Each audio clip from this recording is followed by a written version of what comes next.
तो चलिए, मैराथन का ये क्लास थर्ड है। डे वन का क्लास थर्ड है ये, जहाँ पे हम लोग देखने वाले यूरोपीय कंपनियों का आगमन।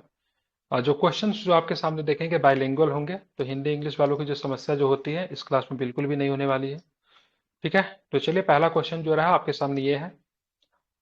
निम्नलिखित में से कौन अफ्रीका में सबसे पहले व्यापारियों के रूप में पहुंचे जो अंततः अफ्रीका में यूरोपीय उपनिवेश की स्थापना के कारण बना? Who among the following was the first arrive in Africa as traders the eventually lead to European colonisation of Africa? बताइए कौन थे ये? तो ये थे आपके कौन थे? तो पुर्तगाली। पुर्तगाल थे। पोर्टुगीज। ठीक है, बिल्कुल ठीक है। सोल्यूशन भी पढ़ दे रहा हूँ, सुन लीजिए। पुर्तगाल के शासक हेनरी प्रथम, ठीक है, हेनरी प्रथम जी को एडवेंचर का बहुत शौक था। इनको हेनरी द फर्स्ट के नाम से जानते हैं।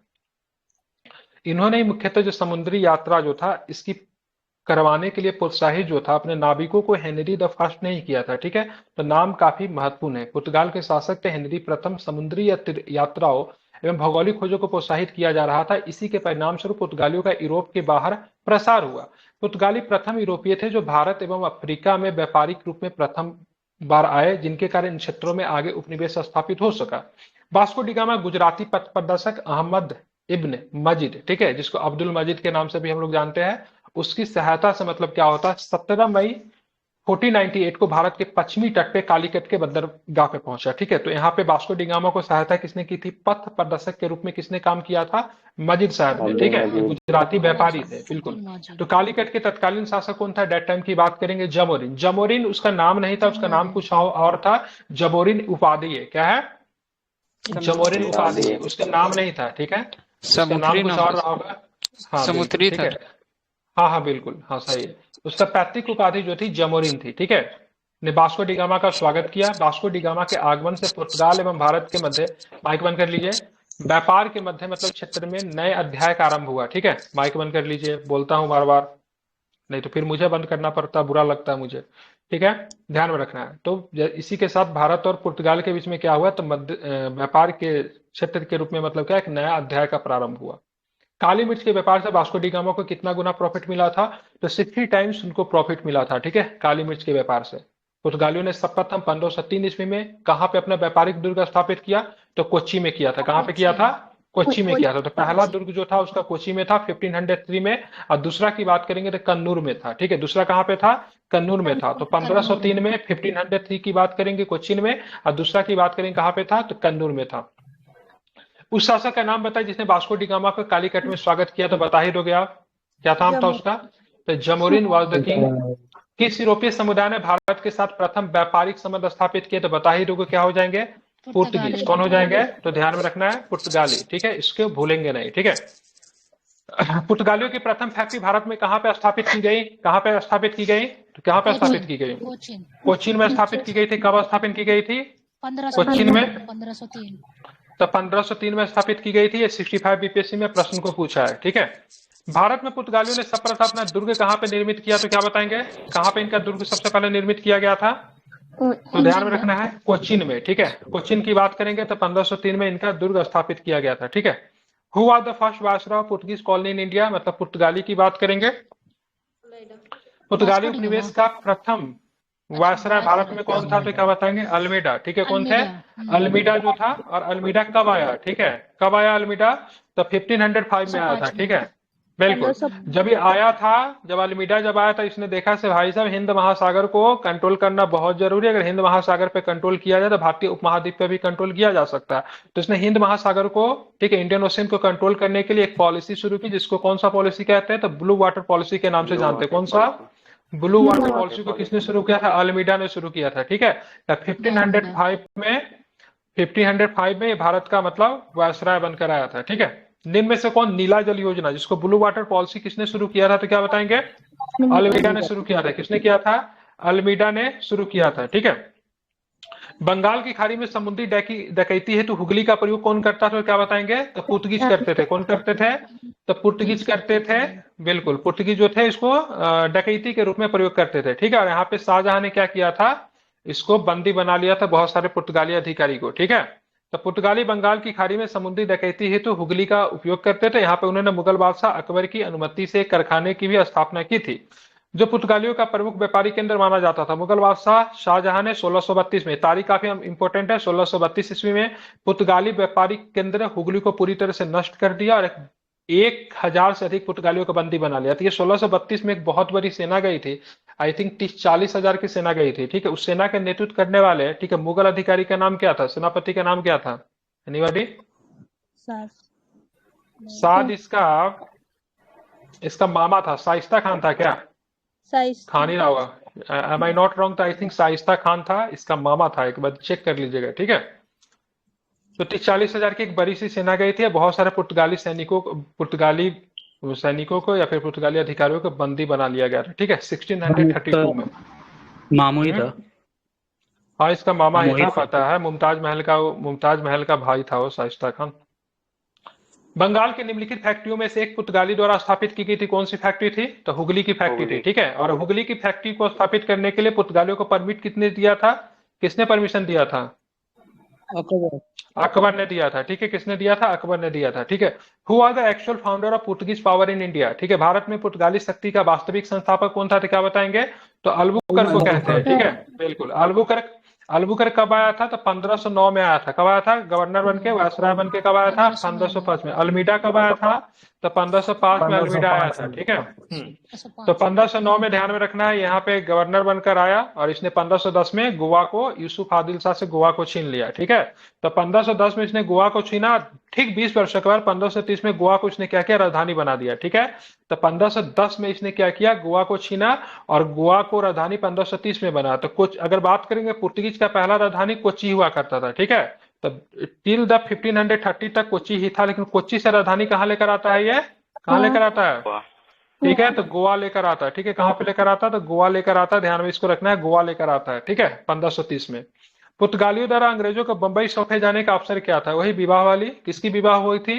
तो पुर्तगाली राजकुमारी का नाम क्या? कैथरीन दी ब्रिगेंजा। क्या नाम था? कैथरीन दी ब्रिगेंजा नाम था, ठीक है। अगर बात करेंगे यहाँ पे ब्रिटिश राजकुमार का नाम क्या था, सम्राट कह लीजिए, तो चार्ल्स द्वितीय, ठीक है। और ये विवाह कब हुआ था? तो 1661 में, 1600, ठीक है, 61 में विवाह हुआ था। तो 1661 में जब विवाह हुआ था कैथरीन दी ब्रिगेंजा को, तो दहेज में मिला था चार्ल्स साहब को, बॉम्बे दहेज में मिला था, ठीक है। बाद में चार्ल्स साहब को लगा कि दहेज तो दिया गया, लेकिन ससुराल वालों के ने हमारे साथ क्या किया? धोखा किया है, क्योंकि टापू वाला शहर जो किसी काम का नहीं है। तो यहाँ पे चार्ल्स साहब ने क्या किया? इसको कंपनी को बेच दिया। कितने वार्षिक किराए पे? मात्र 10 पाउंड के वार्षिक किराए पे। 1668 में ससुराल से मिले संपत्ति को किसे दे दिया? कंपनी को दे दिया, ठीक है। कब दे दिया? तो 1668 में। कितने पाउंड के वार्षिक किराए पे? तो 10 पाउंड के वार्षिक किराए पे दे दिया, ठीक है। ध्यान में इसको रखना है, इंपॉर्टेंट है, ठीक है। हाँ, तो 1661 में मिला दहेज में और 1668 में, मात्र 7 वर्ष के बाद ही दे दिया, क्योंकि उस समय बंबई की प्रासंगिकता जो थी से किसी को भी पता नहीं थी, बंबई जो होगा इतना महत्वपूर्ण हो जाएगा, क्योंकि वहां पे कुछ मछुआरे वगैरह ही केवल रहते थे। 7 टापू थे, सारा टापू आपस में ज्वाइंट भी नहीं था, मछुआरा रहता था और कुछ नहीं रहता था, ठीक है। तो इसीलिए इन्होंने सोचा ये फालतू है, यहाँ इतना दूर से मैं रहकर उसको कुछ कर भी नहीं सकूंगा, ठीक है। ब्रिटिश इंडिया कंपनी ने बंबई किससे लिया था? तो क्या बता दोगे, किससे लिया था बंबई इन्होंने? तो इन्होंने पुर्तगीज से इन्होंने बंबई लिया था, ठीक है, बिल्कुल। पांडिचेरी की बात करेंगे, जिसको वर्तमान में पांडिचेरी के कहते हैं, के संदर्भ में निम्नलिखित कथनों पे विचार कीजिए। रेफरेंस यहाँ पे दिया हुआ है। The first European power to occupy Pondicherry, Portuguese थे, ठीक है। पांडिचेरी पे कब्जा करने वाली पहली यूरोपीय शक्ति पुर्तगाली थी। वे उसके पांडिचेरी पे कब्जा करने वाली दूसरी यूरोपीय शक्ति फ्रांसीसी थी, ठीक है। तो गलत है, अंग्रेजों ने कभी भी पांडिचेरी पे कब्जा नहीं किया, ये भी गलत है, ये भी गलत है, ठीक है। पहला वाला गलत है कि सही है? पहला भी गलत ही होना चाहिए, ये भी गलत होना चाहिए, गलत है ना सर, सारा ही गलत होना चाहिए, ठीक है।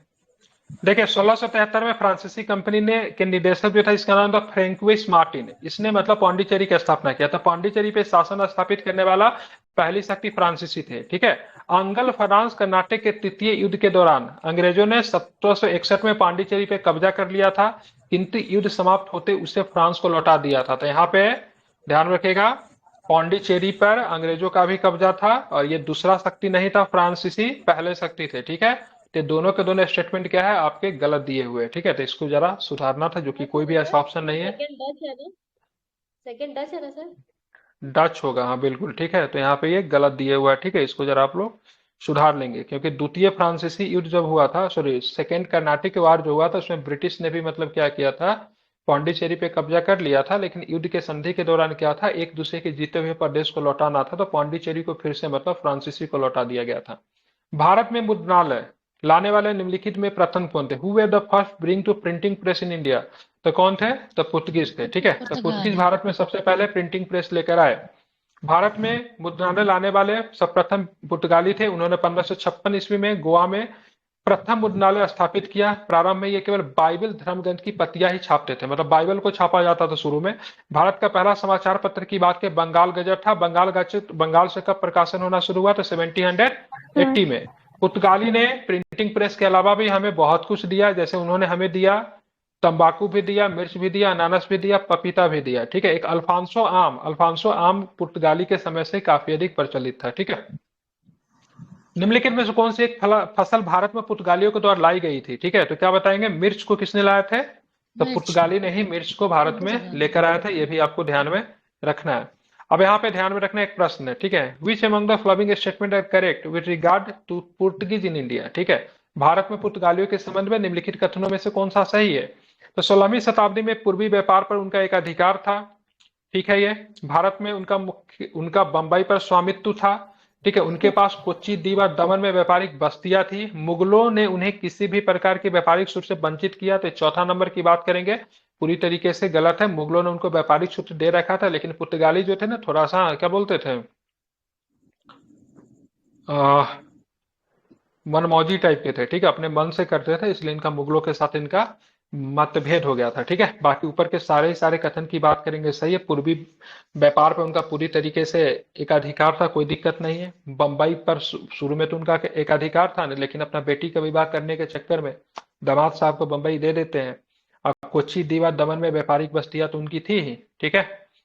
तो सबसे पहले भारत में पुर्तगाली आएगा 1498 में। 1503 में कोच्चि में अपना पहला मतलब कारखाना स्थापित किया। 1510 में गोवा को जीत लिया। 1535 में दीव आदि स्थानों को अपने कारखाने स्थापित किए। 1661 में बंबई को ब्रिटेन को दहेज के स्वरूप दे दिया। इससे पहले बंबई तथा पूर्वी व्यापार पर पुर्तगालियों का क्या था? एकाधिकार था। मुगलों ने मतलब क्या किए थे? पुर्तगालियों को व्यापारिक छूट प्रदान कर रखी थी। दादर और नगर हवेली को 1961 ईस्वी में भारत का हिस्सा बनने पर पुर्तगालियों का शासन था, ठीक है। पौंडीचेरी, चंद्रनगर पर फ्रांसीसियों का शासन था, ठीक है। गोवा को 1961 में स्वतंत्रता मिली, तो ये भी ठीक है। ऑल स्टेटमेंट आर करेक्ट, किसी प्रकार की कोई दिक्कत नहीं है, ठीक है। मतलब अगर बात करेंगे तो गोवा, गोवा, दादर नगर हवेली, ये सबके सब किसके कब्जे में थे? तो सबके सब पुर्तगालियों के कब्जे में थे, ठीक है। यमन की बात करेंगे, पौंडीचेरी की बात करेंगे, माहे की बात करेंगे, तो ये सब किसके कब्जा में था? तो ये सबके सब, फ्रांसीसी।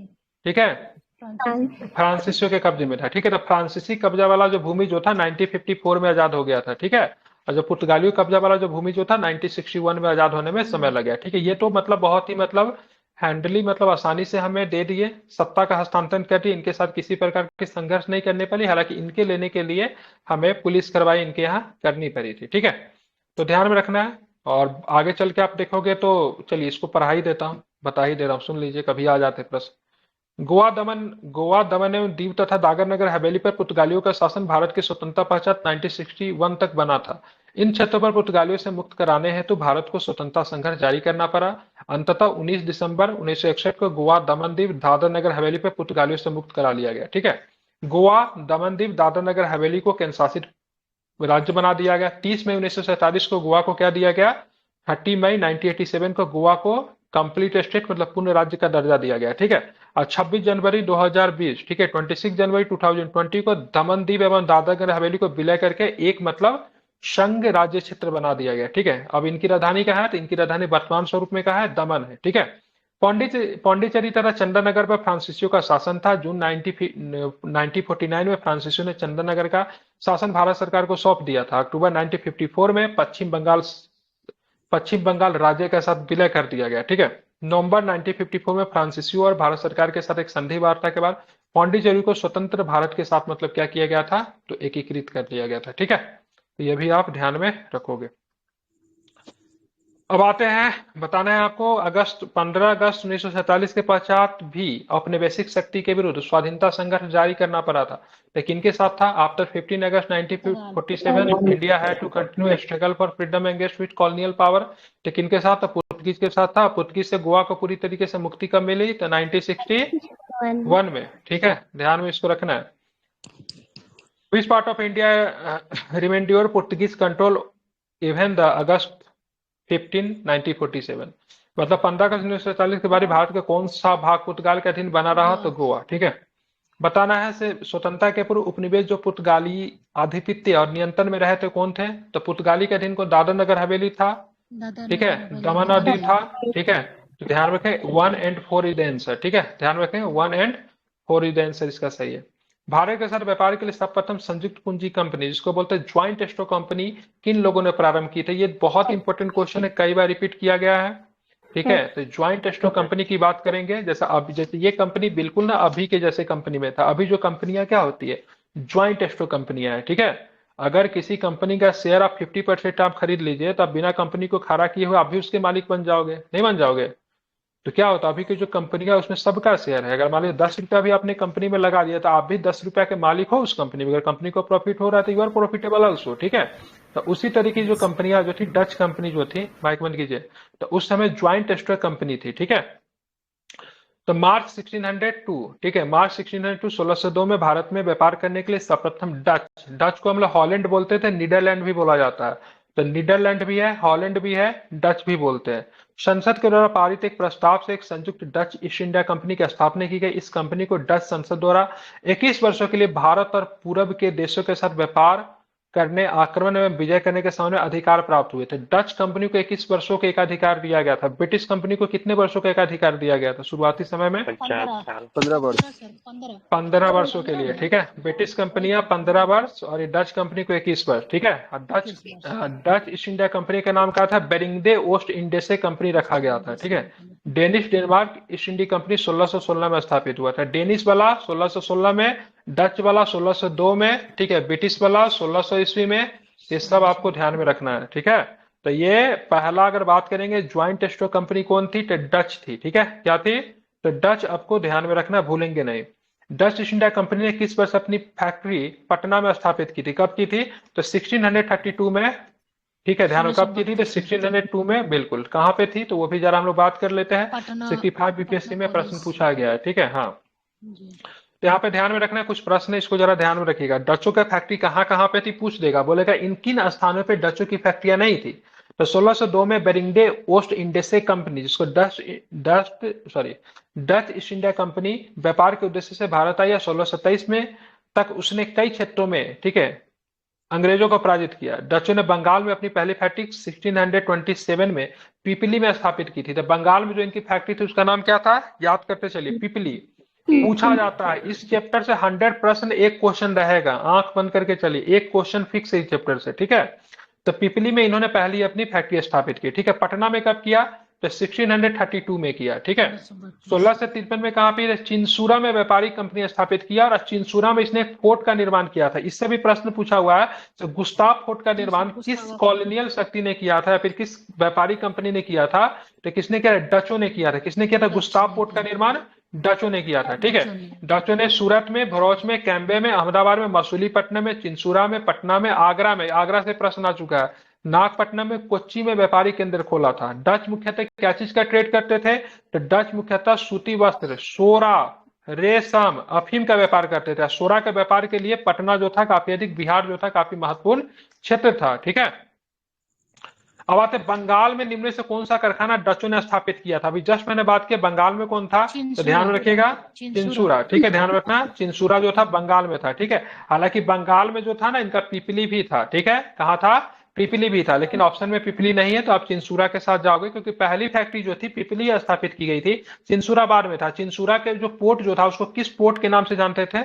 वहां पे जो किला जो बनाया गया था फोर्ट, तो कौन था? गुस्ताव। क्या नाम था उसका? गुस्ताव था। ठीक है, निम्नलिखित में से किन स्थानों पर ध्यान में डचों ने अपने व्यापारिक अड्डे स्थापित किए? नागपट्टनम में था, चिंसुरा में था, मसूलीपट्टनम में था, सूरत में था, भरूच में था, आगरा में था, कोच्चि में था, अहमदाबाद में था, पटना में था, ठीक है। इनमें से कोई ऐसा जगह है जो नहीं पता? मसूलीपट्टनम आंध्र प्रदेश में पड़ता है, नागपट्टनम तमिलनाडु में पड़ता है, चिंसूरा बंगाल में पड़ता है, सूरत गुजरात में, भरूच गुजरात में, आगरा उत्तर प्रदेश में, कोच्चि की बात करें केरल का क्षेत्र हो गया, ठीक है, साउथ में अहमदाबाद गुजरात में, पटना बिहार में, ठीक है। तो इन सभी जगहों पे डचों ने क्या किया था? अपने फैक्ट्रियां स्थापित की थी, ठीक है।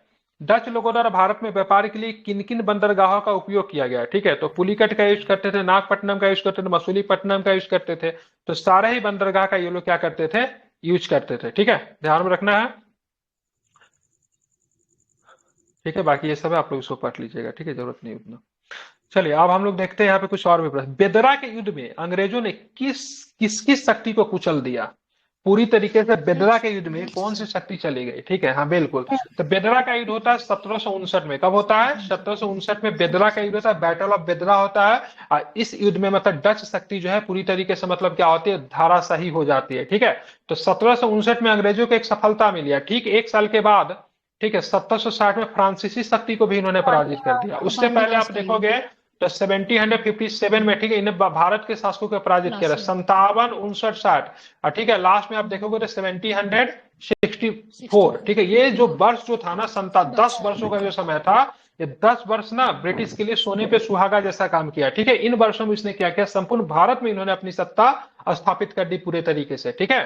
तो डचों और अंग्रेजों के द्वारा, ठीक है, आप देखोगे तो 1759 में बेदरा के युद्ध में अंग्रेजी नौसेना ने सर्वश्रेष्ठता को सिद्ध करते डचों के व्यापारिक भारतीय व्यापार से अलग कर दिया। भारत ने डचों के सफलता के प्रमुख कारण क्या थे?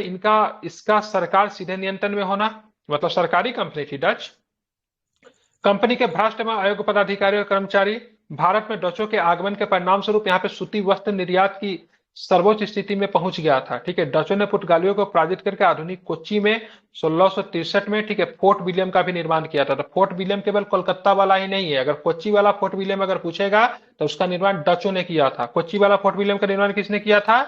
तो डचों ने किया था, ठीक है, 1663 में। कलकत्ता वाला फोर्ट विलियम का निर्माण किसने किया था? तो ब्रिटिश ने किया था, ठीक है। हाँ, निम्नलिखित में से कौन सा कथन सही है? ठीक है, आधुनिक कोच्चिन भारत की स्वतंत्रता तक डच उपनिवेश था, ठीक है।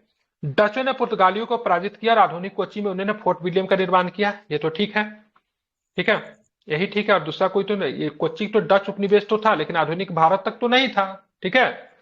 लेकिन ये बात तो पूरी तरीके से डचों ने पुर्तगालियों को पराजित किया, आधुनिक कोच्चि में उन्होंने फोर्ट विलियम का निर्माण किया, तो ये कोई दिक्कत नहीं है। फोर्ट विलियम का निर्माण कब किया था? तो 1663 में किया था। कब किया था? तो 1663 में किया था। इसको आपको ध्यान में रखना है, ठीक है। निम्नलिखित ब्रिटिश कंपनियों में से किसे भारत में व्यापार करने का पहला अधिकार पत्र प्राप्त हुआ था? तो ब्रिटिश कंपनी का अगर पूछा गया ना, तो कौन सी ब्रिटिश कंपनी भारत में सबसे पहले व्यापार करने का अधिकार? Leivand company. क्या नाम था उनका? तो लिवेंट कंपनी का नाम ध्यान में रखना है, ठीक है। काफी महत्वपूर्ण कंपनी है, प्रश्न आया हुआ है, ठीक है। तो यूपीपीसीएस में प्रश्न को पूछा भी गया है, ठीक है, ध्यान में रखना है। तो भारत में व्यापार करने का पहला अधिकार पत्र लिवेंट कंपनी को प्राप्त हुआ। इसे 1593 में भारत में स्थल मार्ग से व्यापार करने का अधिकार पत्र ब्रिटेन की महारानी एलिजाबेथ प्रथम ने प्रदान किया। ध्यान में रखना, किस मार्ग से? तो ठीक है, ध्यान में रखना, ठीक है, स्थल मार्ग से, ठीक है, हाँ। और पूरब में मसाले हासिल करने के लिए लिवेंट कंपनी के 2 सफल प्रयास कर चुकी थी, ठीक है, बिल्कुल। पहले भी असफल प्रयास कर चुकी थी, बाद में भी इनको सफलता नहीं मिलती है, लेकिन इन्होंने कोशिश किया था, इसको आपको ध्यान में रखना। लंदन में ब्रिटिश ईस्ट इंडिया कंपनी के गठन के समय भारत में निम्नलिखित में से कौन बादशाह था? तो बादशाह अकबर थे। कौन थे उस समय? तो बादशाह की बात करेंगे अकबर थे, क्योंकि आप ईस्ट इंडिया कंपनी की स्थापना साल के अंतिम दिन में 1599 में होती है। आप आपको 1600 मान के नहीं, ठीक है, 1599 ही कहेंगे, हालांकि तारीख जो था 31 दिसंबर का था, तो 1600 मान लीजिए। उस समय अगर बात करेंगे तो भारत में उस समय शासक जो थे अकबर थे, ठीक है। वर्ष 1599 में इंग्लैंड में एक मर्चेंट एडवेंचर नामक दल ने अंग्रेजी ईस्ट इंडिया कंपनी, अथवा ये कंपनी का नाम ध्यान में रखिए, the governor and company of merchant of London trading into the east India. The governor and company of merchant of London trading into the east India. संक्षेप में हम लोग ईस्ट इंडिया कह देते हैं। इसके नाम की बात करेंगे, इसके नाम काफी बड़ी थी। उस समय भारत में मुगल बादशाह अकबर का शासन था, जबकि इंग्लैंड में उस समय कौन थी? तो महारानी एलिजाबेथ फर्स्ट, ठीक है, ध्यान में रखना, ठीक है, बिल्कुल। अब बताना है ईस्ट इंडिया कंपनी के निर्माण के समय इंग्लैंड का शासक कौन था? तो बता ही दोगे, एलिजाबेथ द फर्स्ट, ठीक है, एलिजाबेथ प्रथम। किस मुगल सम्राट के काल में इंग्लिश ईस्ट इंडिया कंपनी ने भारत में अपना सर्वप्रथम कारखाना स्थापित किया? देखिए कारखाना पूछ रहा है, ठीक है, तो कारखाना जो जहांगीर। स्थापित किया तो 1611 में सबसे पहले कोशिश किया था इसने। एट दैट टाइम की बात करेंगे तो जहांगीर होगा। कंपनी का स्थापना के समय अकबर। जहांगीर था। ये बहुत बेसिक बेसिक प्रश्न है, लेकिन एग्जाम में गलती होने के बाद बहुत ही ज्यादा तकलीफ देती है, ठीक है। तो जब बोलेगा कंपनी कब स्थापित हुआ तो ड्यूरिंग द रेन ऑफ क्या होगा? अकबर। अकबर। लेकिन पूछेगा अकबर। कंपनी ने कारखाने कब स्थापित किए तो जहांगीर के शासनकाल में, ठीक है। इनका जो अस्थायी कारखाना जो हुआ था मसूलीपट्टनम में स्थापित किया गया था 1611 में, ठीक है।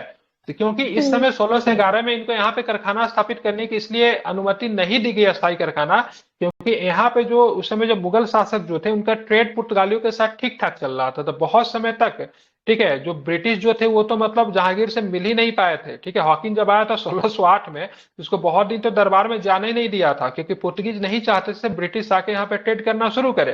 तो इनको कोई अनुमति वगैरह नहीं मिला, क्योंकि पुर्तगीज से एक्चुअली में ब्रिटिश डरते थे। उनको लगा था सिर्फ बेवजह का मतलब हम लोग लड़ाई झगड़ा क्यों शुरू करें। लेकिन इसी के बीच एक घटना घटती है, घटना जो थी ब्रिटिश के पक्ष में थी और काफी महत्वपूर्ण घटना थी। उसको बैटल ऑफ सवाली कहते हैं, ठीक है। एक सवाली की लड़ाई होती है 1612 में। यहाँ पे अंग्रेज अधिकारी जो था जिसका नाम था थॉमस वेस्ट, काफी महत्वपूर्ण नाम है, इसको अंडरलाइन कीजिए, ठीक है। थॉमस वेस्ट ने क्या किया, यहाँ पे पुर्तगाली बेरा को पराजित कर दिया। पुर्तगाली बेरा समझ रहे हैं ना, बड़ा सा मतलब सैनिक बेरा था, नेवी को पराजित किया। तब जाके जहांगीर को लगा से नहीं, पुर्तगालियों का टक्कर देने वाला कोई आ गया है, इसको भी सबक आप सिखाया जा सकता है। दैट टाइम जहांगीर को कॉन्फिडेंट आया, उसने 1613 में ब्रिटिश कंपनी को सूरत में अस्थायी कारखाना खोलने की अनुमति दे दी, ठीक है। तो 1611 में मसूलीपट्टनम, तो मसूलीपट्टनम अस्थायी हो जाएगा। और 1613 की बात करेंगे सूरत में क्या होगा, तो सूरत में क्या होगा, ये अस्थायी होगा, ठीक है, बिल्कुल। और कारखानों की स्थापना के समय ब्रिटेन में अभी भी कौन थे, तो जेम्स प्रथम ही थे, ठीक है, बिल्कुल। और यहाँ पे सबसे पहले आप देखेंगे तो मुगल दरबार में, जहांगीर के दरबार में किसे भेजा गया था 1608 में, तो हॉकिंस को भेजा गया था। किसे भेजा गया था, हॉकिंस ने, ठीक है, बिल्कुल, हॉकिंस को भेजा गया। हॉकिंस ने अंग्रेजों को सूरत में बसने की दरख्वास्त की आवेदन, यद्यपि जहांगीर ने हॉकिंस का स्वागत किया, किंतु पुर्तगालियों के शत्रुतापूर्ण कारनामों और सूरत के सौदागरों का विरोध के चलते हॉकिंस के आवेदन को मंजूर नहीं हो सका, ठीक है। स्वागत किया, इंग्लिश खान की उपाधि दे दी, खूब सम्मान वगैरह किया। ये व्यक्ति भी मतलब जहांगीर को क्या बोलते हैं, उनको इंप्रेस करने के चक्कर में फारसी वगैरह में बात उत किया, लेकिन जहांगीर इंप्रेस तो हो गया, लेकिन जब पॉलिटिकली चीजें जब इन्वॉल्व हुई तो उन्होंने कारखाने खोलने की अनुमति नहीं दी, क्योंकि मतलब यहाँ पे क्या फेसअप हो सकता था पुर्तगीज वर्सेस ब्रिटिश में, और उसके चक्कर में कौन पीसता, तो उसके चक्कर में मुगल पीसता, ठीक है। सूरत की बात करेंगे, सूरत दैट टाइम सबसे ज्यादा रेवेन्यू देने वाला था। सूरत बंदरगाह की बात करेंगे या फिर इंटायर सूरत की बात करेंगे तो सूरत को पूर्व का मक्का कहते थे, ठीक है, मक्का का द्वार, सॉरी क्या बोलते थे, सूरत पूछा है 69 या 68 बीपीएससी में पूछा, मक्का का द्वार किस शहर को कहा जाता था, तो सूरत को कहा जाता है, ठीक है। तो सूरत जो थी British, Surat entire the Mughal empire में सबसे अधिक रेवेन्यू देती थी, इसलिए शिवाजी भी आगे चल के देखिएगा सूरत को दो बार टारगेट करते, 1664 और 1670 में दो बार सूरत को लूटते थे। तो सूरत में चाहती थी अपना कोठी स्थापित करना, लेकिन यहाँ पे जहांगीर ने परमिशन नहीं दिया, क्योंकि क्या होना था, लड़ाई पीट होने की संभावना थी, ठीक है। बेचारा खाली हाथ चला गया। इसके पश्चात आप देखोगे तो जेम्स प्रथम 1615 में, जेम्स प्रथम के राजदूत बन के 1615 में सर टॉमस रो मुगल शासक जहांगीर के दरबार में भेजा। यद्यपि टॉमस रो ने फरवरी 1619 तक भारत छोड़ा, लेकिन उसके पहले ही अंग्रेज सूरत, आगरा, अहमदाबाद और भरूच में कोठियां स्थापित कर चुके थे, ठीक है। और ये सारी जो कुटिया जो थी किसके अंतर्गत आती थी, तो ये सूरत प्रेसिडेंट के अधीन आती थी। हालांकि सूरत कभी भी बड़ा प्रेसिडेंसी नहीं बन पाया। प्रेसिडेंसी अगर बात करेंगे ब्रिटिश के समय तीन ही थे, कलकत्ता, बॉम्बे, कलकत्ता और बंबई, और मतलब एक कौन था यार, मद्रास, ठीक है, तीन प्रेसिडेंसी थे। लेकिन एट द बिगिनिंग टाइम में जो सबसे जो महत्वपूर्ण जो था वो कौन था, सूरत था, क्योंकि सूरत अहमदाबाद को डील करता था, भरूच को डील करता था, सूरत खुद भी था, आगरा भी था। इन सब सूरत प्रेसिडेंट से ही मतलब वो किया जाता था, हालांकि बाद में शिफ्ट कर दिया जाता है। तो वर्ष 1613 में अंग्रेजी ईस्ट इंडिया कंपनी को कहां एक कारखाना स्थापित करने की अनुमति मिल गई, 1613 की बात हो रही, बता ही दोगे। और ये कब मिली, तो किस लिए मिली, तो 1612 में इन्होंने किस लड़ाई में, ठीक है, पुर्तगीज को पराजित किया था, तो क्या बताएंगे, सवाली। तो बैटल ऑफ सवाली के नाम है, ठीक है। सवाली एक जगह है, ठीक है, सूरत के पास में एक जगह है जिसको सवाली के नाम से जानते हैं, ठीक है। कभी पूछेगा तो सूरत के पास में एक गांव है, ठीक है, क्या है ये सवाली जो है गांव है, ठीक है, अभी भी ये गांव है, ठीक है। पता ना अंग्रेजों ने अपना पहला व्यापारिक केंद्र कहां पर स्थापित किया, ठीक है, सूरत में, सूरत बिल्कुल ठीक है। सूरत केंद्र की बात हो रही, फैक्ट्री की नहीं बात करें, व्यापारिक केंद्र था ये, ठीक है। वो जो अस्थायी फैक्ट्री थी मसूलीपट्टनम वाला 11 वाला। सूरत में अंग्रेजों के 1613 में कारखाने लगाने का फरमान जहांगीर ने किस कारण से जारी किया? जस्ट अभी मैंने बताया, बताइए किस कारण से जारी किया? सिंपल आंसर है बिल्कुल, अंग्रेजों द्वारा पुर्तगाली बेरोजगारी को पराजित किए जाने के कारण, ठीक है। क्योंकि भाई हम जिस पे पैसा लगा रहे हैं, ठीक है, जिसपे वो भी लगा ना भाई, वो आदमी लायक है कि नहीं है, तो उसने लायक वाला काम किया, पुर्तगालियों को पराजित कर दिया। तो जहांगीर वाज क्वाइट कॉन्फिडेंट, उसको बहुत कॉन्फिडेंट, ऐसा नहीं ये लोग भी कुछ कर सकते, पुर्तगालियों का टक्कर देने वाला कोई आ गया। क्योंकि पुर्तगाली अपने आप को मगरमच्छ समझता था, उनको समुद्र में हराना बहुत कठिन काम था, वह किसी से हारते ही नहीं थे, क्योंकि उनका नेवी काफी अधिक स्ट्रॉन्ग था, ठीक है। और उससे बेहतर नेवी लेकर मतलब भारत में कौन आया? तो ब्रिटिश आया, ठीक है। अब आते हैं ध्यान में, निम्नलिखित यूरोपीय व्यापारिक कंपनियों में से किसने सूरत में सर्वप्रथम अपना कारखाना स्थापित किया? तो क्या बताएंगे? तो ब्रिटिश ने किए थे और 1613 में किए थे, ठीक है। बताना है, ईस्ट इंडिया कंपनी को प्रारंभिक दौर में वेस्टर्न प्रेसिडेंसी कहाँ पे थी? शुरू की बात कर रहा हूँ, ठीक है। बाद में तो बॉम्बे शिफ्ट होती है, लेकिन सूरत में कौन थी? शुरू में कौन थी? तो शुरू में सूरत थी। बाद में कहाँ पे शिफ्ट होता है? तो वेस्टर्न प्रेसिडेंसी इनका जाएगा कहाँ पे जाएगा? बॉम्बे जाएगा। ईस्टर्न जो रहता है बंगाल रहता है, जैसे बिहार वगैरह सभी ईस्टर्न प्रेसिडेंसी से देखेंगे। साउथर्न की बात करेंगे इनका मद्रास चला जाएगा, ठीक है। तो निम्नलिखित में नॉर्थर्न प्रेसिडेंसी ऐसा कुछ था नहीं। निम्नलिखित में से किस अंग्रेज अधिकारी ने पुर्तगालियों के सवाली के स्थान पे हराया? तो उनका नाम क्या था? तो कैप्टन थॉमस बेस्ट, ठीक है। हाँ, भारत आने वाले यूरोपीय यात्रियों के बारे में निम्नलिखित कथनों पर विचार करना है, ठीक है। Sir Thomas Roe east India company के प्रतिनिधि को जहांगीर द्वारा सूरत में कारखाने खोलने की अनुमति दी गई। Sir Thomas Roe east India company के प्रतिनिधि को, ठीक है, जहांगीर द्वारा सूरत में कारखाने खोलने की, ठीक है, परमिशन दी गई, ठीक है। पुर्तगालियों के उकसाने से कैप्टन हॉकिंस को मुगलों द्वारा आगरा से बाहर निकाला गया, बिल्कुल ठीक है। कश्मीर की अपनी यात्रा पे फादर मॉन्सेट ने अकबर के साथ मतलब बात करेंगे तो यात्रा की थी, ये दोनों सही, ये भी सही है, ये भी सही है, ये गलत है, ठीक है, ध्यान रखना। यहाँ पे जो तो कैप्टन हॉकिंस जो पहुंचा, ठीक है, आगरा के दरबार में, तो पहले तो इनको पहुंचने से ही रोका गया, कोशिश किया गया इसको किसी भी तरह से मिलने ना दिया जाए। लेकिन जब ये मिल लिया तो जहांगीर के ऊपर पुर्तगालियों ने बहुत अधिक मतलब क्या दबाव बनाया, तो बाद में हॉकिंस को मतलब मुगलों के द्वारा आगरा से बाहर निकाला गया था, ठीक है, ध्यान रखना। और जब यहाँ पे ये नाम था इनका फादर मॉन्सरेट, अकबर के साथ यात्रा की थी, ये पुर्तगीज थे, ये भी आपको ध्यान में रखना है, ठीक है। तो कश्मीर की यात्रा पे अकबर के साथ फादर मॉन्सेट ने यात्रा की। कैप्टन हॉकिंस 1608 में जेम्स प्रथम के दूत के रूप में भारत पहुंचा एवं आगरा में हॉकिंस से मिला, ठीक है। ये भी पूछा जाता कहां पे मिला, बीपीएससी ने प्रश्न पूछ चुका है। हॉकिंस ने कहां पे मुलाकात की? कहां पे मुलाकात की? ठीक है, तो आगरा में मुलाकात की, ठीक है। हाँ, आगरा में मुलाकात की। जहांगीर ने हॉकिंस से प्रभावित होकर उसे आगरा में बसने और कितने मनसब की उपाधि दी? 400 बिल्कुल ध्यान रखें, 400 मनसब एवं जागीर प्रदान की। किंतु शीघ्र ही पुर्तगालियों के साथ जहांगीर के कान भरे जाने के कारण जहांगीर ने हॉकिंस सहित अंग्रेजों को आगरा से बाहर निकाल दिए जाने का आदेश दे दिया। थॉमस रो जहांगीर के दरबार में 1615 से लेकर कब तक रहा था? 4 वर्षों तक रहा था, 1619 तक रहा था। किंतु जहांगीर से उसे कोई व्यापारिक संधि करने में सफलता तो नहीं मिली, लेकिन उससे पहले ही बहुत जगह पे कोठिया वगैरह स्थापित कर चुके थे। तथापि तत्कालीन गुजरात के सूबेदार खुर्रम, उस समय गुजरात का सूबेदार कौन था? खुर्रम शाहजहां था, उसे व्यापारिक प्रतिष्ठान खोलने की स्वीकृति दे दी थी, ठीक है। सूरत में जो कारखाना जो खोला था उस समय शाहजहां से अनुमति लिया था, उस समय सूबेदार था, वहां का गवर्नर था।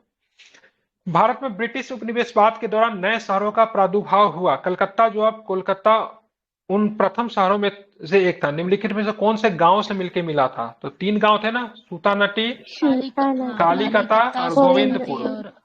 बिल्कुल ठीक है, तो यहाँ पे सूतानटी, कालीकटा और गोविंदपुर गांव था, ध्यान में रखना है। और यहाँ पे मतलब 1690 में, ठीक है, तीनों को मिला के कलकत्ता की नींव रखी गई। और इस काम करने वाला अधिकारी का नाम क्या था? चार्नॉक। क्या नाम था? चार्नॉक था, ठीक है, बिल्कुल ठीक है। तो इसका नाम इंपॉर्टेंट है, ध्यान में रखना है। निम्नलिखित में से कौन कलकत्ता का संस्थापक था? तो क्या बताएंगे?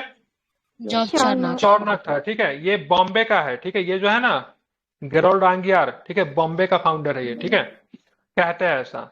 Who founded Calcutta? तो कलकत्ता तो कहीं भुलाया नहीं था, ये कह सकते हुई यूनिफाइड कलकत्ता, लेकिन फाउंडेड यहाँ पे लिखा हो, चलो मान लेते हैं, ठीक है। तो चार्नॉक, ठीक है, ध्यान रखना है। फोर्ट विलियम की प्रेसिडेंसी किस प्रशासित्व में आई? तो 1700 में, ठीक है, क्योंकि 1690 में कलकत्ता बना था, ठीक है।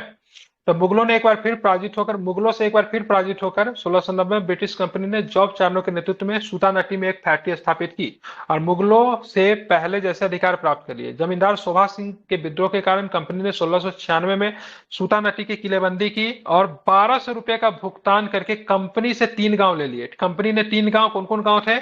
सूतानटी, कालीकटा और गोविंदपुर की जमींदारी प्राप्त कर ली। ठीक है। हाँ, वर्ष 1700 में बंगाल की फैक्ट्री एक प्रेसिडेंट और काउंसिल के अधीन हो गई और यहाँ एक किलेबंदी की गई। यही किलाबंदी जो था क्या बन गया?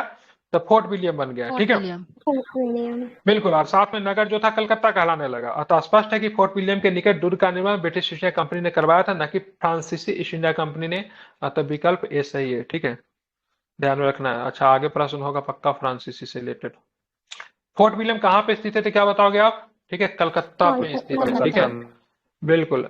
अंग्रेजों की बंगाल में पैठ के विषय में निम्नलिखित कथनों पर कौन सही? Which following statement about the penetration of English into Bengal are correct? ठीक है, जॉब चार्नोक अगस्त 1690 में सूतानटी में आया तथा उसने कलकत्ता की स्थापना की, जो बाद में ब्रिटिश भारतीय साम्राज्य का केंद्र बना। ठीक है, फ्रांसीसी ईस्ट इंडिया कंपनी ने कलकत्ता में फोर्ट विलियम के निकट एक दुर्ग का निर्माण किया, तो गलत है। किसने किया था?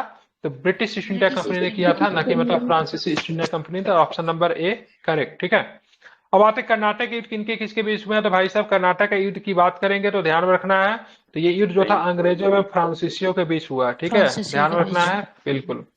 तो भारत में राजनीतिक अस्थिरता का लाभ उठाकर अंग्रेजों फ्रांसीसियों ने भारत में अपना भाग आजमाना शुरू किया और इस संघर्ष की शुरुआत दक्षिण भारत में कर्नाटक में 3 युद्ध के साथ हुई। ठीक है, ये 3 युद्ध कब से कब तक हुए? तो 1740-60 में चलता है और 1763 तक चलता रहा। ठीक है, पहला 2 वर्षों तक चला, 46 से लेकर 48 तक चला। 3 कारण थे। पहला कारण का पूछा जाता, फर्स्ट कर्नाटिक वार का तत्कालीन कारण क्या था? तो ऑस्ट्रिया के उत्तराधिकारी का प्रश्न था। अंग्रेजों और फ्रांसीसियों में अमेरिका में औपनिवेशिक विस्तार के लिए संघर्ष चल रहा था। अमेरिका में युद्ध हो रहा था। ठीक है, अमेरिका जो अभी यूएसए आप देखते हैं, उस समय यूनाइटेड ऐसा कुछ नहीं था, 13 उपनिवेश थे वहां पे। ठीक है, और वो जो थे किसके कॉलोनी थे? तो फ्रेंच और ब्रिटिश के कॉलोनी थे। ठीक है, तो उस समय फ्रेंच और ब्रिटिश के कॉलोनी हुआ करते थे। ठीक है, 2 शक्तियां भारत में व्यापारिक स्वामित्व चाहती थी, इस वजह से भी हुआ। तो ये फर्स्ट का कारण है। पहला कब से कब तक चला? तो 1746 से लेके 48 तक। ठीक है, दूसरा की बात करेंगे तो 1749 से लेके 54 तक चला। इस युद्ध का प्रमुख कारण क्या था? तो हैदराबाद और कर्नाटक की गद्दी के उत्तराधिकार का प्रश्न अंग्रेजों और फ्रांसीसियों में बढ़ती राजनीतिक लिप्सा। ठीक है, मतलब एक ने ब्रिटिश ने क्या किया, एक को सपोर्ट किया एक तरफ से, और दूसरे ने एक को सपोर्ट किया। तो इस वजह से मतलब क्या हुआ, ये लड़ाई हुई। ठीक है, अब आते तीसरा की बात करेंगे तो ये मुख्यतः सप्तवर्षीय युद्ध का परिणाम था। 7 ईयर्स वार। ये आपको यूरोप में चल रहा था, 1756 से लेकर 1763 तक चल रहा था। ठीक है, लेकिन अगर भारत में आप देखोगे तो 1758 से लेकर 63 तक था। भारत में 5 वर्षों तक ही चला, लेकिन इनको 7 ईयर्स वार भी कहते हैं क्योंकि यूरोप में 7 वर्ष तक चल रहा था। ठीक है, तो इसको भी आप लोग चाहे तो ध्यान में रख सकते हैं। और जनरली आपको यहाँ पे क्या ध्यान में रखना है, सप्तवर्षीय युद्ध का परिणाम था यूरोप में इंग्लैंड और फ्रांस के बीच में लड़ा गया, और उसी का एक परिणाम इसको आपको भारत में भी आपको देखने को मिलता है। लेकिन भारत में चला था कब से कब तक? 58 से 63 तक। ठीक है, लेकिन यूरोप में 56 से 63 तक। ठीक है, इंडिया में लेट से शुरू हुआ था। ठीक है, निम्नलिखित में से कौन सा एक अंग्रेजों एवं फ्रांसीसियों के बीच पहले कर्नाटक युद्ध का मूल कारण था? Which one among the following was the fundamental cause of the first Carnatic war between British and French? तो पहला क्या था? तो पहला का कारण क्या था बताइए? तो पहला का कारण क्या था? दिया हुआ ऑस्ट्रिया का युद्ध, ऑस्ट्रिया का वार ऑफ ऑस्ट्रियन सक्सेशन। ठीक है, ऑस्ट्रियन सक्सेशन का जो था, बिल्कुल वही था, ऑस्ट्रिया राज्य प्राप्ति का, जिसकी वजह से ब्रिटेन और फ्रांस विश्व के सभी भागों में, मतलब ये गधे थे ये लोग। ठीक है, इन्होंने लड़ा यूरोप में, और यूरोप में जहां जहां पे इनकी जो थी ना, जहां जहां पे ये लोग थे सब जगह पे लड़े। और शुरू हुआ यूरोप में, लड़े अमेरिका में, लड़े भारत में। ठीक है, तो सभी जगह पे लड़ना शुरू कर देते थे। ठीक है, और जब यूरोप में जब इनके बीच में संधि हो जाता था, तो भारत में भी अमेरिका में भी इनके बीच में संधि हो जाता था। ठीक है, अब आते एक्सला-सेपल की संधि। ठीक है, एक्सला-सेपल आज तक मुझे नहीं मिला सही, किसी मैं कई जगह पे पढ़ा हूं इसके वजह में, तो किसने बताया एक चर्च था। ठीक है, कहीं पे लिखा से एक गांव था, एक्चुअली में था क्या से नहीं पता चला, लेकिन हो किसी ने किसी जगह का नाम है। ठीक है, किसी ने बोला एक चर्च का नाम था, किसी ने बोला एक गांव का नाम था। ठीक है, किसी किताब में एक्चुअली नहीं मिला एक्सला-सेपल था क्या। चैपल चर्च को ही बोलते हैं। हाँ, तो मैंने कई जगह पे इसके चर्च पढ़ा था, कई जगह पे गांव पढ़ा था, लेकिन कहीं भी लिखा हुआ नहीं ऐसे था क्या एक्चुअली में। ठीक है, तो 1748 में एक संधि होती है। इस संधि की बात की, इसी संधि से फर्स्ट कर्नाटिक वार की समाप्ति हो जाती है। अब भाई साहब मद्रास जो था ना, मद्रास, ठीक है, मद्रास को जीत लिया गया था ब्रिटिश इसके द्वारा, क्या नाम था, फ्रेंच के द्वारा। तो इस संधि में आता था भाई साहब, इस संधि का कोई परिणाम नहीं निकलता है, सॉरी इस युद्ध का कोई परिणाम नहीं निकलता, एक दूसरे के जीते हुए क्षेत्र को क्या करते हैं, तुम मेरा दे दो मैं तेरा दे देता हूँ, ठीक है, और लौटा देते हैं, ठीक है। तो दोनों स्टेटमेंट सही है। कर्नाटक के प्रथम युद्ध 46 से 48 की समाप्ति एक्सला-सेपल की संधि 1748 के साथ हुई।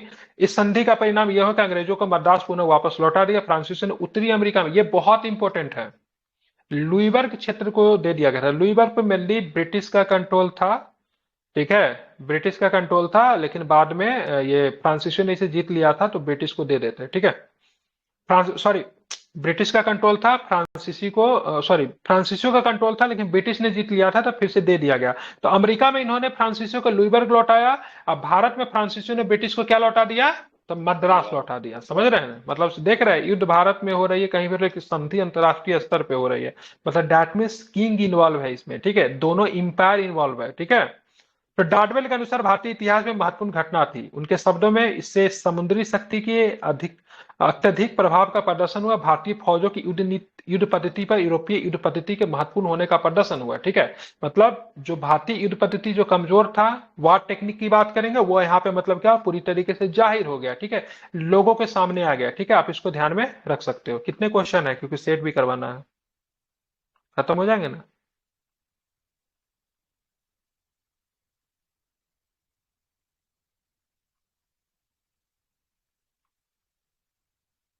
खत्म कर दूं, कितने हैं इसमें, 84 है।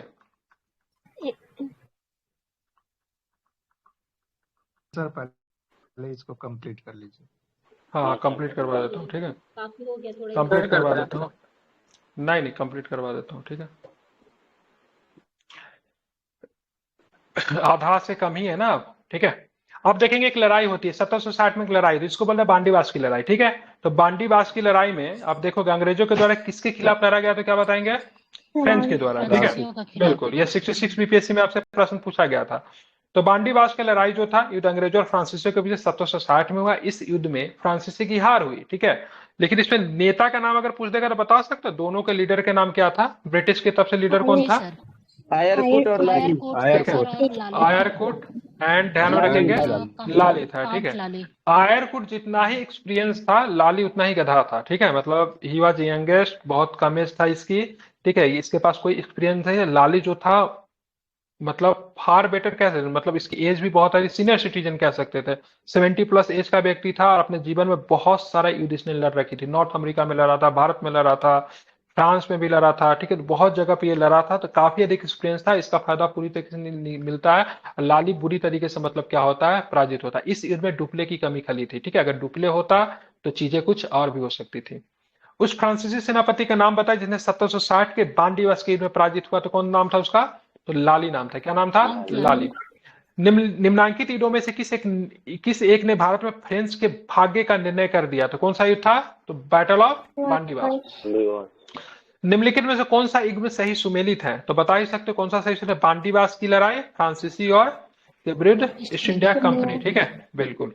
बाकी खुर्दा के युद्ध की बात करेंगे, निजाम वर्सेस मराठे थे। चिलियावाला की बात करेंगे तो डलहौजी वर्सेस सिख इंपायर हो जाएंगे। बक्सर की बात करेंगे तो क्लाइव वर्सेस, ठीक है, मीर कासिम हो जाएगा, ठीक है। तो बाकी इसको सुधार लीजिएगा।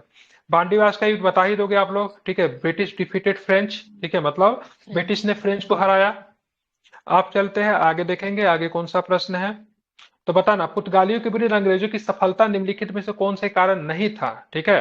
तो पुर्तगालियों के विरुद्ध अंग्रेजों की सफलता के निम्नलिखित में से कौन कारण नहीं था, तो भारत में पुर्तगालियों की बढ़ती अलोकप्रियता, ठीक है, पुर्तगालियों के घटते संसाधन, अंग्रेजों की नाविक शक्ति, मुगलों और अंग्रेजों के पारस्परिक संबंध, तो कौन सा कारण नहीं थे, बिल्कुल। ये पुर्तगाली जो थे ना थोड़ा अलोकप्रिय इसलिए हो गए थे, लोग इनसे परेशान थे क्योंकि ये कन्वर्जन करवाते थे, ठीक है। ब्रिटिश ने कन्वर्जन नहीं करवाया, ब्रिटिश ने बाद में कन्वर्जन करवाया, 19वीं सेंचुरी में इन्होंने जमकर कन्वर्जन करवाया, लेकिन शुरुआती दौर में इन्होंने कन्वर्जन नहीं किया। इनका नारा था वर्ल्ड ट्रेड, क्या नाम था, वर्ल्ड ट्रेड, केवल व्यापार और कुछ नहीं, ठीक है। लेकिन बाद में, लेकिन ये पुर्तगी जो आए थे ना, इन्होंने मतलब अपने साथ क्या किया ना, ट्रेड के अलावा इन्होंने क्या लेकर आया, तो इन्होंने धर्म परिवर्तन करने का जो था खूब मतलब वो किया, इन्होंने पकड़ पकड़ के लोगों का कन्वर्जन करवाया था, लोग इनसे काफी अधिक परेशान हो गए थे, ठीक है। इसलिए इनकी अलोकप्रियता जो थी लोगों के बीच में थी, पुर्तगाली के संसाधन भी घट रहे थे, अंग्रेजों की नाविक शक्ति की बात करेंगे, मरीन पावर की बात करें बेहतर थी, ठीक है। तो इन वजह से मतलब क्या हुआ, इनको फायदा मिला, ठीक है। 17वीं शताब्दी के पहले चतुर्थांश में निम्नलिखित में से कहाँ इंग्लिश ईस्ट इंडिया कंपनी का कारखाना थे? The first quarter of 17th century in which of the following was where the factories of the English East India Company located? Bharuch में था, ठीक है, ध्यान में रखना है। चीकाकोली या तिरुचिरापल्ली में नहीं था, क्या आंसर लिया है, ठीक है, हाँ केवल भरूच में था, ठीक है। कहाँ पे था? केवल भरूच में था, इन जगहों पे नहीं था, ठीक है। The place of English East India Company settlement in Madras was known as, ठीक है, मद्रास में इंग्लिश ईस्ट इंडिया कंपनी के अधिवास के स्थान को किस नाम से जानते हैं? तो क्या था? फोर्ट सेंट जॉर्ज, ठीक है। तो ये मद्रास में था। विलियम कहाँ पे था? कलकत्ता में था, ठीक है। एल्फिस्टन बॉम्बे में था, ठीक है, ध्यान में रखना है। ये मद्रास में क्या था, क्या नाम था? Fort Saint George. इसकी स्थापना कब की गई थी? 1639 में की गई थी, ठीक है, समझ रहे हैं ना? कब की गई थी? 1639 में की गई थी। और उस व्यक्ति का नाम क्या था जिसने किया था? Francis bacon. नहीं, बेकन नहीं था मद्रास में, उसका नाम था अरे मद्रास का फाउंडर क्या है? बहुत अच्छा नाम है, दिया ही होगा आगे। ये नहीं था, बेकन नहीं था।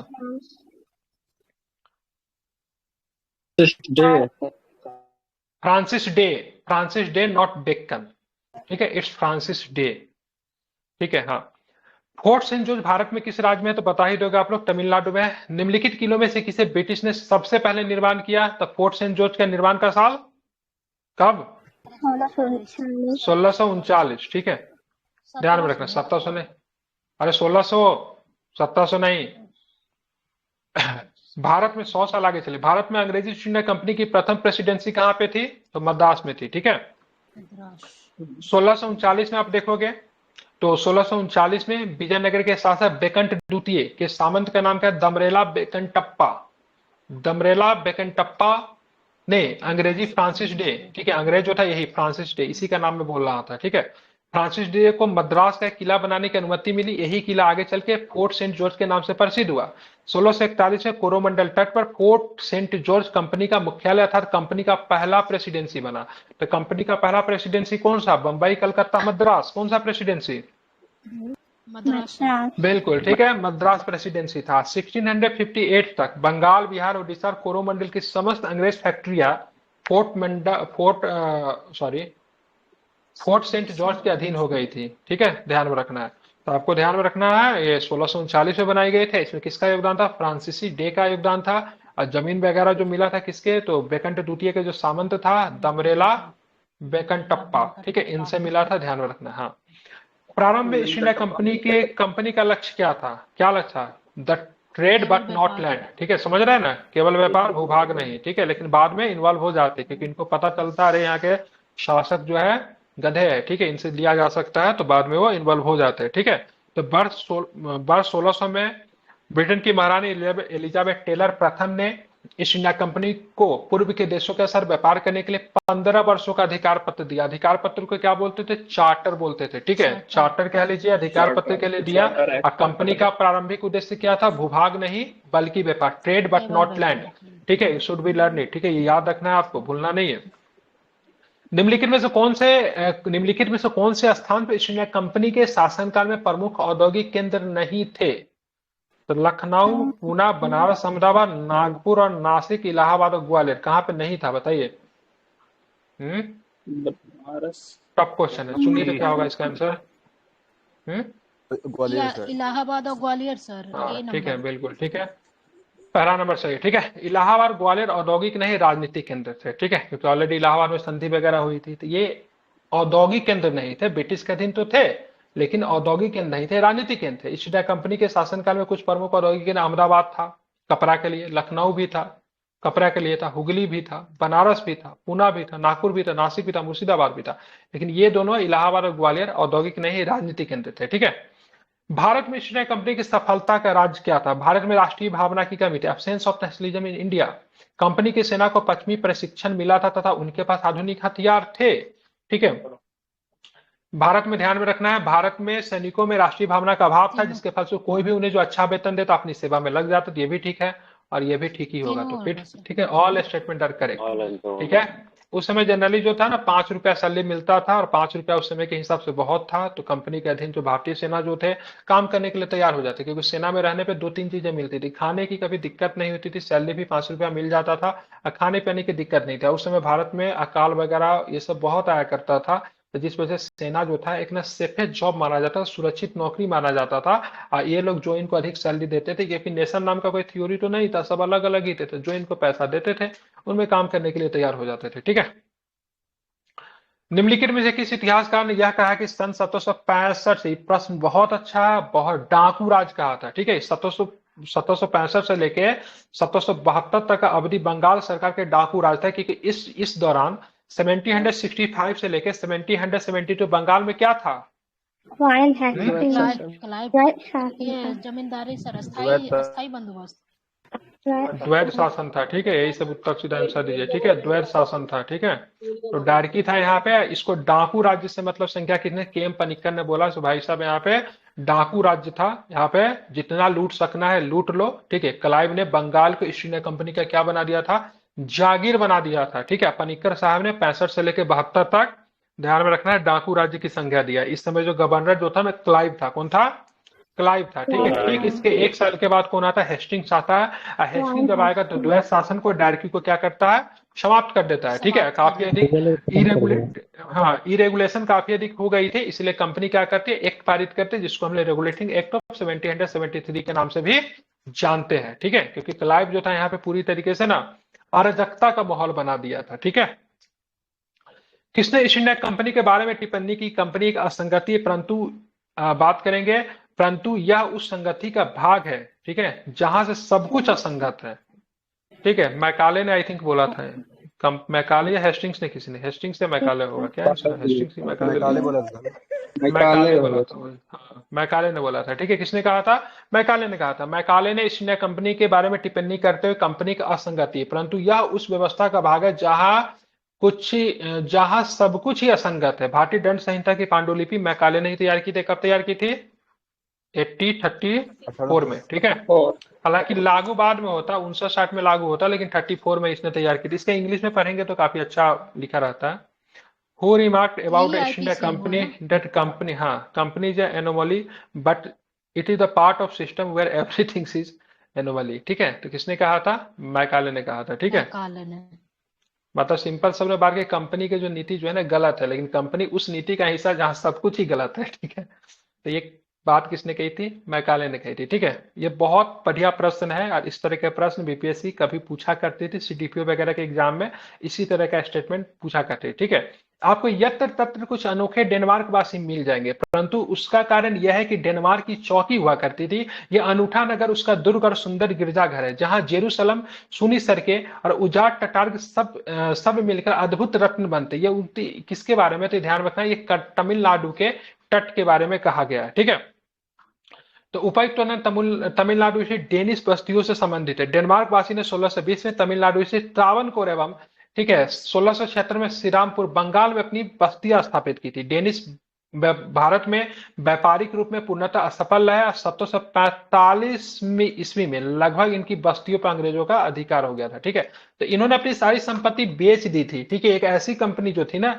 जो कि अपने सारे संपत्ति बेच के भाग गई थी। ठीक है, अपना संपत्ति किससे बेची थी डेनिश कंपनियां ने? अंग्रेजों किसे को। बेच दिया था? हाँ, ठीक है, तो इसने सारी संपत्ति जो थी अपनी बेच दी थी। तो भारत में व्यापारी के रूप में सबसे अंत में कौन आया? तो हुआ था सबसे लास्ट। तो सबसे लास्ट में फ्रांसीसी आए थे। कब आए थे? फ्रांसीसी 1664 में पहुंचे ये भाई साहब। 1664 ठीक है, हाँ, लेकिन गए बहुत बाद में। ठीक है, आसानी से तुरंत चले गए लगभग 1954 में गए, 290 साल बाद, 390 साल बाद। हाँ, सबसे लास्ट में पुर्तगीज गया, लेकिन ये भी लगभग ठीक ठाक रह गए। ठीक है, हाँ 1721 में भी आया था कोई सर, 1731 स्वीडिश कब आया था? अकॉर्डिंग टू ऑप्शन तो ये ठीक है। स्वीडिश कंपनी कब आई थी? स्वीडिश कब आया थी सर यहाँ? 1731 में 1700 समथिंग में आई थी। स्वीडिश कहाँ आया था कभी? स्वीडिश आया था। अरे आया था सर। स्वीडिश आया ना, रहा था। जी सर। देख लीजिएगा स्वीडिश। डेनिश के बारे में तो नहीं ना आप लोग बात कर रहे, स्वीडिश से कंफ्यूज नहीं ना कर रहे हैं? स्वीडन कहाँ कभी आया है इंडिया? नहीं सर, डेनिश देता आया है है। उसको, स्वीडिश का भी देता है, लेकिन अब 1700 अरे किलोग्राम वो हो गया है। फैक्ट्री वगैरह आई थिंक स्थापित नहीं किया था, ठीक है, उसको मान के नहीं हाँ, चलते, कुछ नहीं ठीक है, किया सॉरी वैसे हटाइए। वो है। बस उस ट्रेडिंग करने के लिए शायद आया था, एक बार कर लीजिए ना, गूगल चेक कर लीजिए, ठीक है। भारत में यूरोपीय व्यापारियों के रूप में आने वाले सर्वप्रथम पुर्तगाली तथा सबसे अंत में फ्रांसीसी थे। पुर्तगाली यूरोप उन देशों में अग्रणी रहा जिन्होंने भौगोलिक अन्वेषण की प्रक्रिया शुरू करवाई थी। अब जिस समय ये फ्रांसीसी कंपनी की स्थापना हुई तो उसका शासनकाल था लुई 14 का था। लुई 14 का एक बहुत ही चालाक मिनिस्टर था जिसका नाम था कॉलबर्ट, ठीक है। इसने फैक्ट्री स्थापित की और लगभग अपने शेयर और लुई 14वां के शेयर कंपनी में बहुत अधिक तक डाल दिया था, ठीक है। तो कंपनी पे दोनों का पकड़ बहुत ज्यादा था, ये इसके असफलता का सबसे बड़ा कारण था। 1664 में बनी, ठीक है, और ये 1667 में भारत आती है, ठीक है। 67 में भारत आती है, 68 में इन्होंने क्या किया तो अपनी सबसे फैक्ट्री डाल दी सूरत में, आ गई थी 67 में ही, ठीक है। इसका नाम क्या था? 1731 में स्वीडिश है। हाँ, वो कंपनी वगैरह आई थिंक नहीं बनाया था उसने, ठीक है। इसका नाम क्या था फ्रेंच कंपनी का? वो लिख रहा है Swedish India east India company 1731।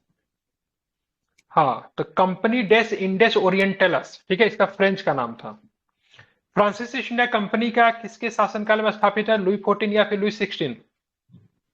14। तो लुई 14 था। लुई 16 के शासनकाल में ना फ्रांसीसी रिवॉल्ट हुआ था, ठीक है। तो फ्रांसीसी क्या बोलते उसको यार, 1789 में, ठीक है, फ्रांसीसी क्रांति, ठीक है। तो 1789 में जो था फ्रांसीसी क्रांति 16 के शासनकाल में।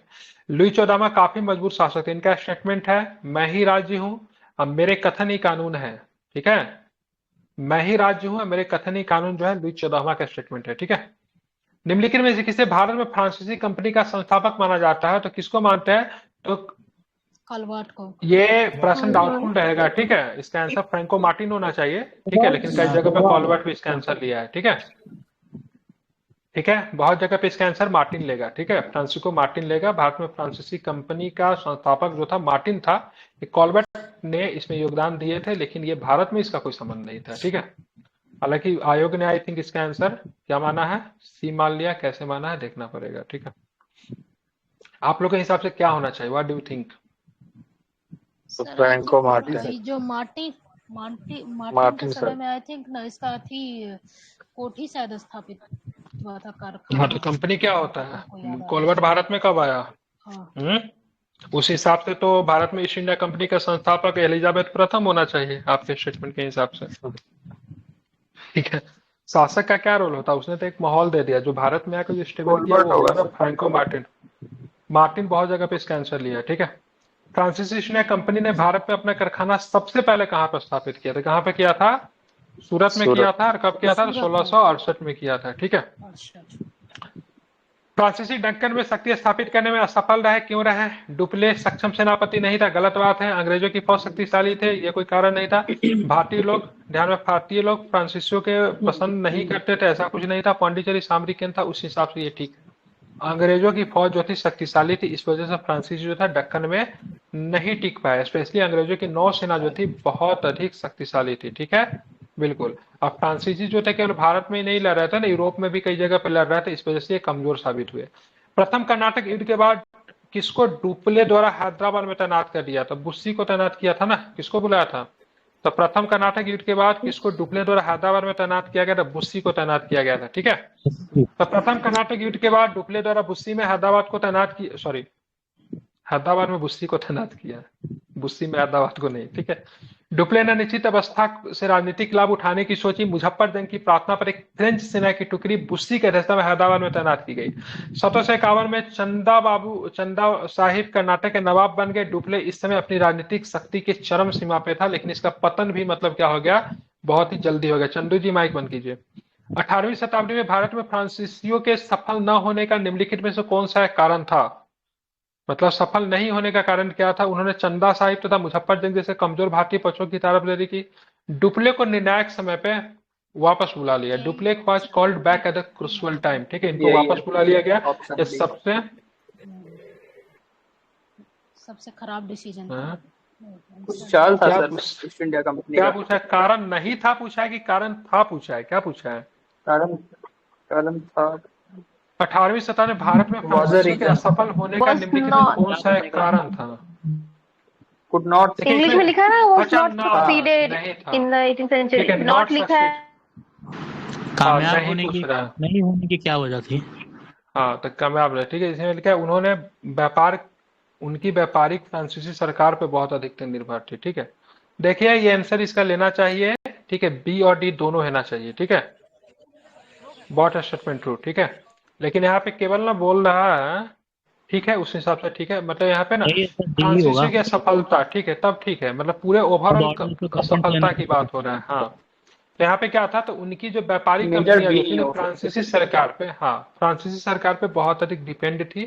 रेड टेपिज्म जो था बहुत ज्यादा था, जिसको बोलते हैं लाल फीताशाही, ठीक है। बहुत सारे प्रोसेस से उनको फंड वगैरह मिलता था, हथियार वगैरह समाप्त हो जाता, उसका फंड आज मांगते थे। सरकारी काम किस हिसाब से होता पता ही है ना, सुनता नहीं था कोई, काफी समय बाद आता था, इस वजह से मतलब क्या थे ये लोग वो थे। दूसरी बात ये ट्रेडिंग वगैरह पे भी कम ही ध्यान देते थे, क्योंकि यहाँ पे इनको फिक्स मतलब इनकम था, तो ट्रेडिंग वगैरह भी नहीं करते। जबकि ब्रिटिश जो थे क्या करते, समय समय पे ट्रेडिंग वगैरह भी करते रहते, उनको फंड के साथ कभी इशू नहीं होता था, ठीक है। तो वो सरकार पे बहुत अधिक तक डिपेंड थे ही नहीं, ठीक है, इसको ध्यान रखना। अब फ्रांस की तुलना ब्रिटिश की नौसेना अधिक शक्तिशाली थी। अंग्रेजी अधिकारियों के अनुशासन के विरुद्ध फ्रांसीसी अधिकारियों के पारस्परिक झगड़ों में फ्रांसीसी की असफलता के कारण भी ये भी था, ठीक है। तो फ्रांसीसी अधिकारी जो थे लीड भी नहीं करते, तो वो प्लान बना देते थे, वो जमीन पे लड़ने नहीं जाते। जबकि इनके पास क्लाइव था, हेस्टिंग्स था, मुनरो था, ठीक है, ये सब क्या था, ग्राउंड पे लड़ते थे अपने सैनिकों के साथ, तो दे परफॉर्म वेल। अब आते हैं सबसे भारत में ज्यादा अंग्रेजों की तो था पॉन्डिवोश आयर कोट बहुत बिल्कुल। भारत में अंग्रेजों की सफलता तथा फ्रांसीसियों की असफलता के कारण के संदर्भ निम्न कथनों में से कौन सा सही है? तो अंग्रेजों का बंगाल विजय से अपार धन एवं जनशक्ति का मिलना, बिल्कुल ठीक है। अंग्रेजों का बेहतर नौसैनिक, ये भी ठीक है। इन्होंने मतलब प्लासी जीत रखा था, साथ में आप देखोगे तो आगे चल के इन्होंने वो भी जीता, क्या नाम है इसका, बक्सर भी जीता। तो दोनों को दोनों युद्ध से क्या उनको काफी अधिक जन समर्थन भी मिला, सेना मिल गई ना, स्पेशली बंगाल की सेना मिल गई, अवध की सेना मिल गई, तो इनको काफी अधिक मतलब प्रॉफिटेबल रहा इनके लिए। निम्नलिखित में से कौन सा प्रथम यूरोपियन व्यक्ति था जिसने भूक्षेत्र अर्जित करने के उद्देश्य से भारतीय राजाओं के झगड़ों में भाग लेने की नीति आरंभ की? तो डेट वाज डुप्ले, ठीक है। बाद में इसको सहायक संधि को बड़े पैमाने, ये बिल्कुल एक तरह से ना सब्सिडी अलायंस की तरह था, इसको बड़े पैमाने में बाद में इसी नीति को किसने फॉलो अप करवाया, किसने करवाया था? कॉर्नवालिस। तो वेलेस्ली ने करवाया था, ठीक है। लेकिन इसकी शुरुआत जो थी डुप्ले ने ही कर दी थी शुरू में, ठीक है, बिल्कुल। ला बुर्दोनो इस संस्थान का गवर्नर था, कहाँ था, मॉरिशस का गवर्नर था। इसको स्पेशली बुलाया गया था, किसने बुलाया था? इसके आने के बाद ही फ्रेंच आर्मी जीती थी। हाँ बिल्कुल, इसने मद्रास में ने क्या किया था ना, ब्रिटिश सेना को पराजित कर दिया था, ठीक है। मद्रास में ने किया था, हाँ हाँ ब्रिटिश सेना को पराजित किया था। बिल्कुल। ला बुड्डा ने मॉरिशस का गवर्नर था। वार्नेट के नेतृत्व में अंग्रेजी नौसेना ने कुछ फ्रांसीसी जलपोत पकड़ लिया, तो सहायता के लिए डुप्ले ने मॉरिशस के फ्रांसीसी गवर्नर ला बुड्डो को बुलाया, ठीक है। ला बुड्डो ने 3000 सैनिक की सहायता से कोरोमंडल के तट पर अंग्रेजी नौसैनिक को परास्त भी किया था, ठीक है। लेकिन बाद में पैसा लेके ना फिर उसको सौंप भी दिया था, ठीक है। मद्रास को जीता था ये लोग, लेकिन बाद में पैसा लेके ना मद्रास को ना घूस खा गया था, यह सौंप भी दिया था। तो इनके आपस में तालमेल इन लोग के बीच में नहीं बनती थी, ठीक है।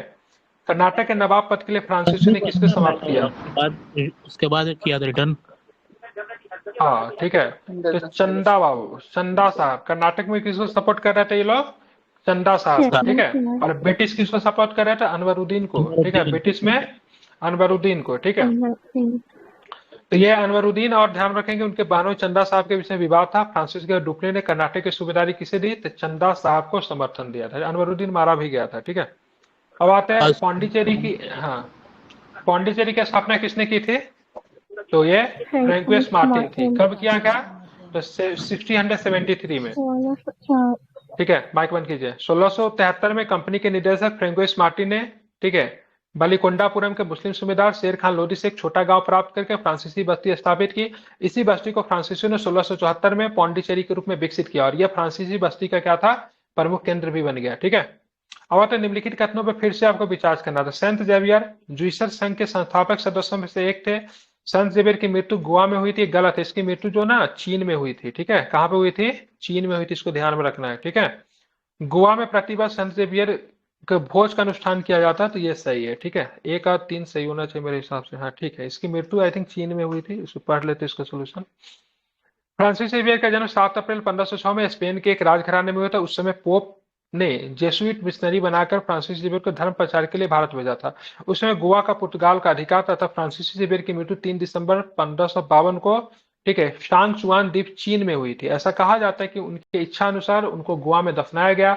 गोवा में प्रतिवर्ष संत फ्रांसिसी जेवियर के लिए भोज का अनुष्ठान किया जाता है। भारत में बहुत सारा स्कूल जो है इनके नाम से अभी आपको भी दिखेंगे। ठीक है, 18वीं शताब्दी के अंत तक भारत ने किस भाग में यूरोपीय ईसाई मिशनरी अधिक सक्रिय थी? बंगाल और असम में, दक्षिण भारत में, यूपी बिहार में, बंबई और गुजरात में। आई थिंक बंगाल और असम इसका आंसर लेना चाहिए, क्योंकि इस समय फ्रांसीसी मिशनरी जो थे बहुत अधिक सक्रिय थे। ठीक है, ध्यान में रखना है।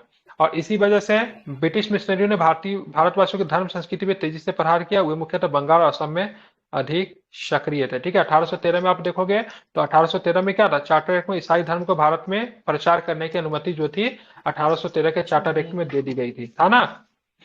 अब आप देखोगे तो यहाँ पे क्या करना है? मिलान करना है। ठीक है, मिलान कीजिए। तो फ्रांसीसी ईस्ट इंडिया कंपनी कहाँ पे जाएगा? कहाँ पे जाएगा? फ्रांसीसी तो फ्रांसीसी की बात करेंगे तो फ्रांसीसी गोवा। ठीक है, इंग्लिश का क्या होगा? इंग्लिश का क्या होगा? डच का तो पहले पुलिकट हो जाएगा। इंग्लिश की बात करें हुगली हो जाएगा। पुर्तगीज की बात करें गोवा हो जाएगा। फ्रांसीसी की बात करेंगे चिंसूरा हो जाएगा। यही ठीक है ना? ठीक है, तो डच का क्या हो जाएगा? पुलिकट हो जाएगा। अंग्रेज का हुगली हो जाएगा। पुर्तगीज का गोवा हो जाएगा। फ्रांसीसी का चिंसूरा हो जाएगा। ठीक है,